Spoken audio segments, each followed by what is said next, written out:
उड़ीसा प्रदेश का एक ज़िला है क्यूझर।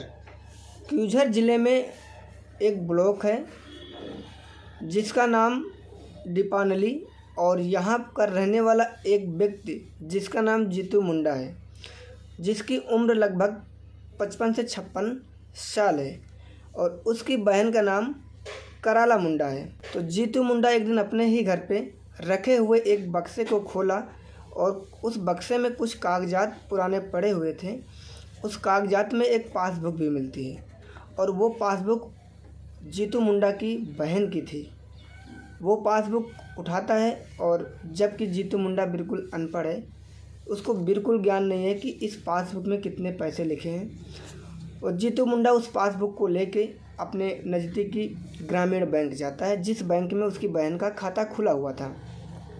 महज घर से 3 किलोमीटर दूर पर बैंक है और बैंक जाता है जीतू, तो वहाँ के बैंक के कर्मचारी को दिखाता है कि ये पासबुक देखो, इसमें कितने पैसे हैं। तो बैंक के कर्मचारी जब पासबुक देखते हैं, बोलते हैं कि इसमें 19,000 रुपये है। तो जीतू मुंडा बोलता है कि ये पैसे निकाल दो। तो बैंक के कर्मचारी उससे बोलते हैं ये खाता आपका नहीं है, ये खाता जिसका है उसको लेके आओ। तो जीतू मुंडा बोलते हैं ये मेरी बहन का खाता है, मेरी बहन अब इस दुनिया में नहीं रही, 2-3 महीने पहले वो मर चुकी है। काफ़ी दिनों से वो बीमार चल रही थी, उसका इलाज चल रहा था, लेकिन उसे हम बचा नहीं पाए, वो मर चुकी है। अब उसका कोई नहीं बचा इस दुनिया में, जो कि मैं हूँ और मैं उसका भाई हूँ। उसके पैसे दे दो, मेरी समस्या बहुत गड़बड़ चल रही है, मेरे पास बिल्कुल पैसे नहीं हैं। तो बैंक के कर्मचारी उसे वापस कर देते हैं, बोलते हैं कि कोई प्रूफ लेके आओ, जैसे कि डेथ सर्टिफिकेट होती है, मृत्यु प्रमाण पत्र जिसे बोलते हैं, या फिर अगर वो नहीं तो जो इसमें नॉमिनी हो उसको लेके आओ। तो जीतू मुंडा बोलता है इसके जो नॉमिनी थे, इसका हस्बैंड वो भी मर चुका है और इसका एक बच्चा था वो भी मर चुका है, अब सिर्फ मैं ही बचा हूँ जो कि मैं उसका भाई हूँ।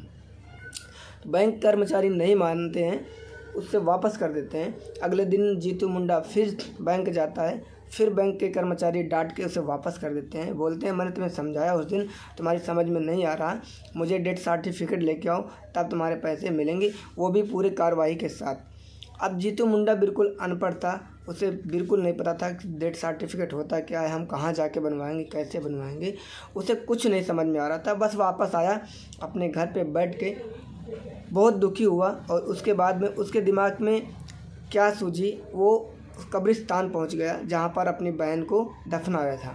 फावड़ा उठाया और अपनी बहन की कब्र खोद दिया, उस कब्र से उस कंकाल को निकाला और उसके बाद में उस कंकाल को कंधे पर लाद कर अपने घर से महज 3 किलोमीटर दूर पर ग्रामीण बैंक थी, उस बैंक जाता है जीतू मुंडा अपनी बहन का शव लेकर।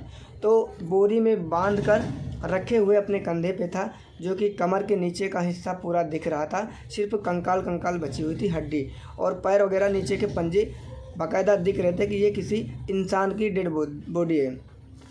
तो जब वो अपने घर से निकलता हुआ जा रहा था तो रास्ते में काफ़ी लोग देख रहे थे, उसकी वीडियो बना रहे थे, फ़ोटो खींच रहे थे और सोशल मीडिया पे अपलोड कर रहे थे। जब वो बैंक पहुंचता है और बैंक के गेट पर रख देता है और रोने लगता है और बैंक के कर्मचारियों से बोलता है ये लो प्रूफ, सबूत, और इसके अलावा और क्या सबूत चाहिए, अब तो मेरे पैसे वापस दे दो।